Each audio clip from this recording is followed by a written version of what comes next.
The old Ford pickup kicked up dust as it turned onto the overgrown driveway, and that's when Daniel Hartley saw them, 3 makeshift tents, a rusted camper, and smoke rising from an illegal fire pit on land that had been in his family for 3 generations. His jaw tightened, knuckles white against the steering wheel.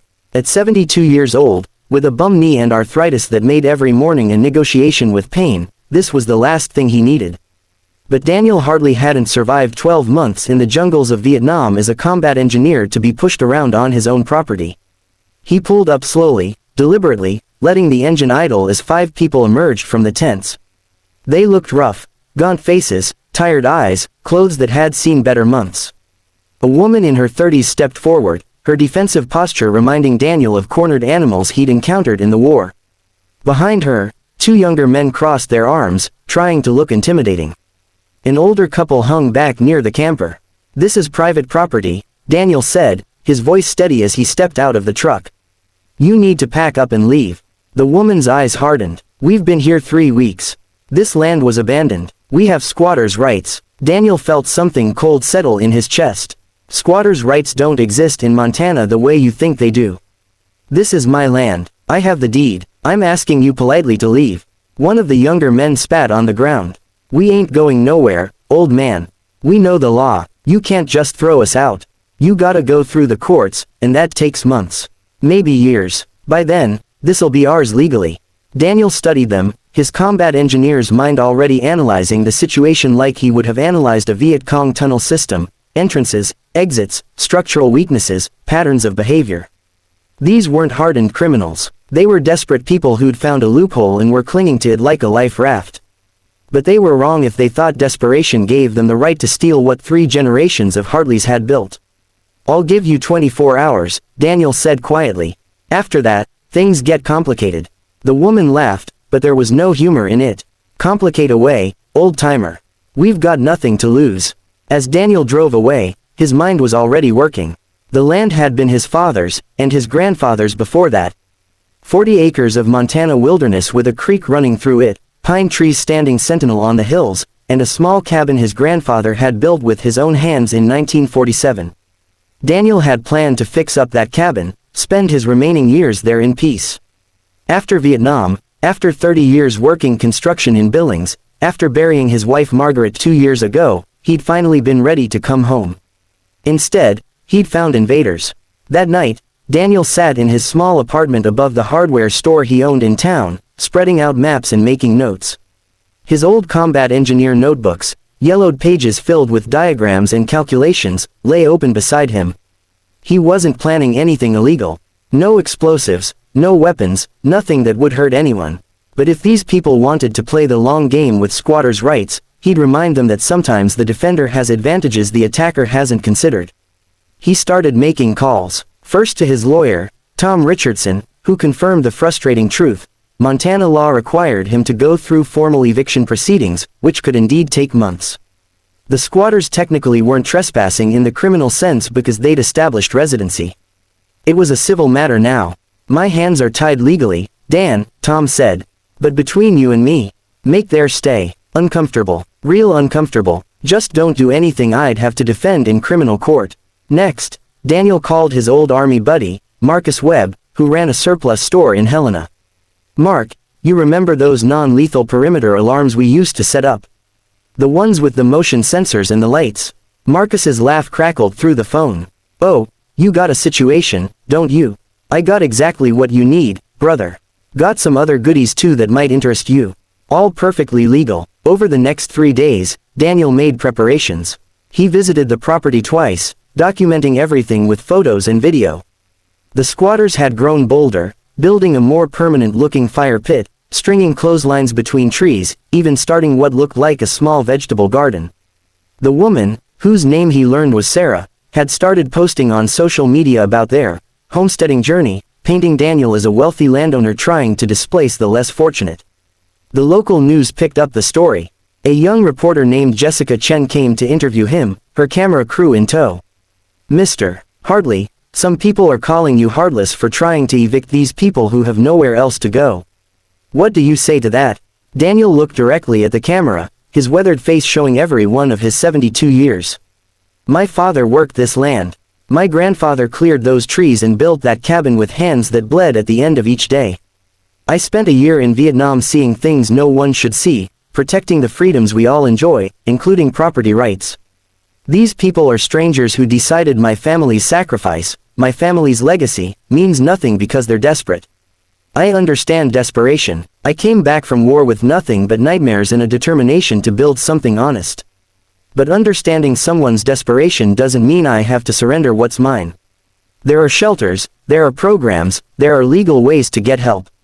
Stealing isn't one of them. The interview went viral. Opinions split sharply. Some called him a heartless boomer, others praised him for standing his ground. Daniel ignored all of it. He had work to do. On the 5th day, he returned to his property at dawn with Marcus in a truck full of equipment. The squatters were still sleeping. Working quickly and quietly, they began setting up what Daniel privately called the perimeter. First came the motion sensor lights, industrial strength floods positioned at every approach to the camp, set to trigger at the slightest movement. Next, speakers hidden in the trees, connected to timers that would randomly broadcast throughout the night, recordings of wolves howling, bears grunting, branches cracking, and Daniel's particular touch, Vietnamese phrases he'd learned in the war, whispered in an eerie monotone. They installed game cameras everywhere, documenting every move the squatters made. They ran a new fence line, perfectly legal, as it was Daniel's property, that happened to cut off the easiest path to the road, forcing anyone coming or going to take a steep, rocky route that added half an hour to the journey.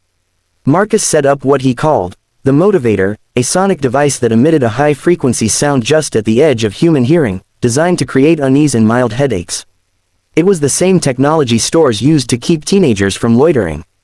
Perfectly legal, perfectly annoying. Finally, Daniel had the water tested. The creek running through the property had always been pure, but he posted large signs warning that recent tests showed bacterial contamination and the water was unsafe for consumption. The signs referenced a fake health department order number. It wasn't illegal to post signs on your own property, and if the squatters chose to believe them and had to haul water from town, well, that was their decision. But Daniel's masterpiece was the scheduling. Every morning at 5 a.m., here Marcus would arrive and begin maintenance work, chainsaws cutting dead trees, hammering on repair projects for the cabin, running a diesel generator that rumbled like thunder. All perfectly legal property maintenance, all incredibly loud, all timed to destroy any possibility of sleeping in. At random intervals throughout the day, they'd show up to do surveys, walking the property line with measuring wheels and stakes, always passing close to the camp, always documenting, always present. The constant surveillance, the noise, the lights, the unsettling sounds at night, it all added up. Daniel watched from his truck as the squatters began to unravel. Arguments broke out. Sarah screamed at one of the younger men about whose turn it was to haul water from town. The older couple spent most of their time huddled in the camper. On the 8th day, Jessica Chen and her camera crew returned. The squatters invited them in, clearly hoping for sympathetic coverage. Sarah pointed at the lights, the speakers, the signs. "He's harassing us. He's trying to drive us out." Jessica turned to Daniel. "Is this true? Are you deliberately making conditions difficult?" Daniel nodded calmly. "Every single thing I'm doing is legal property maintenance and security on my own land. I'm cutting dead trees that pose a fire hazard. I'm repairing my grandfather's cabin. I'm monitoring my property because I have trespassers. If they find legitimate property management uncomfortable, they're welcome to leave anytime. But the psychological warfare, the sounds at night, the constant noise during the day." In Vietnam, Daniel interrupted, his voice quiet but firm, "I learned what real psychological warfare looks like. I learned what it means to be afraid for your life every single moment. These people aren't in danger. They're not being threatened. They're not being harmed. They're simply experiencing the reality that they're not welcome on someone else's property. If that's uncomfortable, good. It should be uncomfortable to take what doesn't belong to you." But that night, alone in his apartment, Daniel felt the weight of it all. He looked at a photo of Margaret, her smile still capable of warming him even in memory. She'd always been the compassionate one, the one who saw the good in everyone. What would she think of what he was doing? He called his daughter, Emma, who lived in Seattle with her husband and kids. He'd been avoiding her calls. "Dad, I saw the news," she said immediately. "Are you okay?" "I'm fine, sweetheart, just dealing with a property issue." "A property issue?" Her voice rose. "Dad, You're all over social media. Half the internet thinks you're a hero, half thinks you're a monster. And from what I'm seeing, you're basically conducting a military operation against some homeless people. The word, homeless, hit him harder than he expected. They're not homeless, They made choices. They decided stealing was easier than asking for help through proper channels. Maybe, or maybe they're desperate and broken and made one bad decision that's spiraling. Dad, I know that land means everything to you. I know it's Grandpa's legacy and you want to spend your last good years there. But is it worth becoming someone you're not? Is it worth losing your compassion? After he hung up, Daniel didn't sleep. He kept thinking about Sarah, about the fear in her eyes that first day. Fear he'd seen before, in villages in Vietnam, in people caught in circumstances beyond their control. He'd been a soldier, yes, but he'd also been a builder. Combat engineers destroyed obstacles, but they also built bridges, cleared paths, created infrastructure.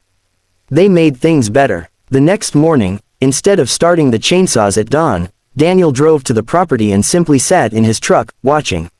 The older couple emerged from the camper, moving stiffly. The man helped the woman down the stairs with such gentle care that Daniel felt something crack in his chest. They reminded him of himself and Margaret. Sarah came out next, looking exhausted. She'd lost weight just in the week and a half since this began. The younger men appeared last, and Daniel noticed for the first time how young they really were. Probably early 20s. One had a tattoo that marked him as a veteran, an army insignia, Iraq or Afghanistan if Daniel had to guess. He got out of the truck and walked into the camp. Everyone froze. I want to tell you a story, Daniel said. In 1969, I was 19 years old, crawling through tunnels in Vietnam, clearing mines, building bridges under fire. I saw friends die. I saw civilians caught in the crossfire. I saw what happens when people stop seeing each other as human beings and start seeing each other as obstacles or enemies. Sarah wrapped her arms around herself. Why are you telling us this? Because I came home from that war promising myself I'd build things, not destroy them. I'd create, not tear down. And for 50 years, I kept that promise. I built a business, a family, a life. But this last week and a half, I've been tearing down. I've been destroying your peace, your sleep, your sense of safety. I told myself it was justified because you started it, because you're in the wrong, because the law is on my side. And all of that is true. He paused, looking at each of them. But my daughter asked me last night if it was worth losing my compassion over this land. And I realized something. You five, you're not my enemy. You're not the Viet Cong. You're not evil people who woke up one day and decided to be criminals. You're desperate people who made a bad decision because you couldn't see any good options. The older man spoke for the first time. We lost everything in a fire. Insurance didn't cover half of it. Medical bills from my wife's cancer treatment took the rest. We've been living in that camper for 6 months, getting moved along from place to place. When we found this land, it looked abandoned, and we thought maybe we could just have one place to stay for a while. Daniel felt the truth of it settle in his bones. Here's what's going to happen, he said. I'm going to make you a deal, and you're going to take it, because it's the only deal you're going to get. You leave this property peacefully within 48 hours. No lawyers, no courts, no more games. In exchange, I'm going to pay for 2 weeks at the Mountain View Motor Lodge in town for all of you. I'm going to introduce you to Beth Ann at the Community Services Center. She knows every program, every resource, every option available. And for you, he looked at the young veteran, I'm going to make some calls to people I know at the VA. You served, and you should have access to services you've earned. Sarah's eyes filled with tears. Why would you do that after everything? Because my wife Margaret used to say that the measure of a man isn't how he treats people who can fight back, it's how he treats people who can't. You five can't fight back, not really. You're beaten. I won, but winning doesn't mean much if I become someone my wife wouldn't recognize in the process. He pulled out an envelope. Here's cash for immediate expenses.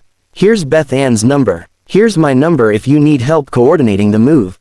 But understand this, if you're not off this property in 48 hours.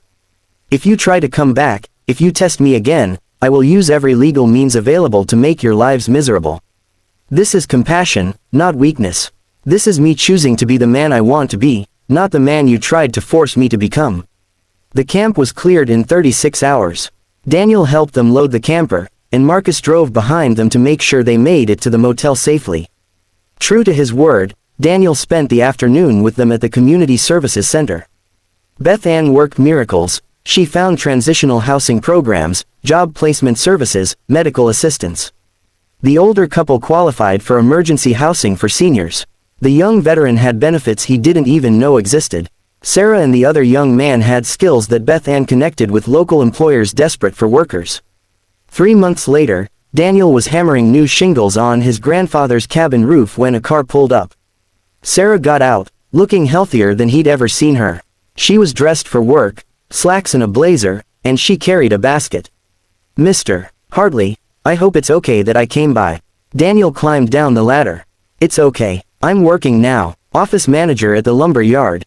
Got my own apartment. I wanted to thank you. And to apologize. We were wrong. We were desperate, but that didn't make it right. How are the others?" "Jim, the veteran, he's doing great. VA got him into housing and he's taking classes. Tom found work at a ranch. And the older couple, the Hendersons, they're in subsidized senior housing and Mrs. Henderson is in remission." Daniel felt something warm spread through his chest. "That's good. That's real good." Sarah set the basket down. "I made you some cookies. It's not much, but it's enough," Daniel said. "It's more than enough." After she left, Daniel sat on the porch of his grandfather's cabin, eating a cookie and looking out over the land his family had worked for 3 generations. The creek bubbled in the distance. Pine trees swayed in the wind. Somewhere, a hawk called out.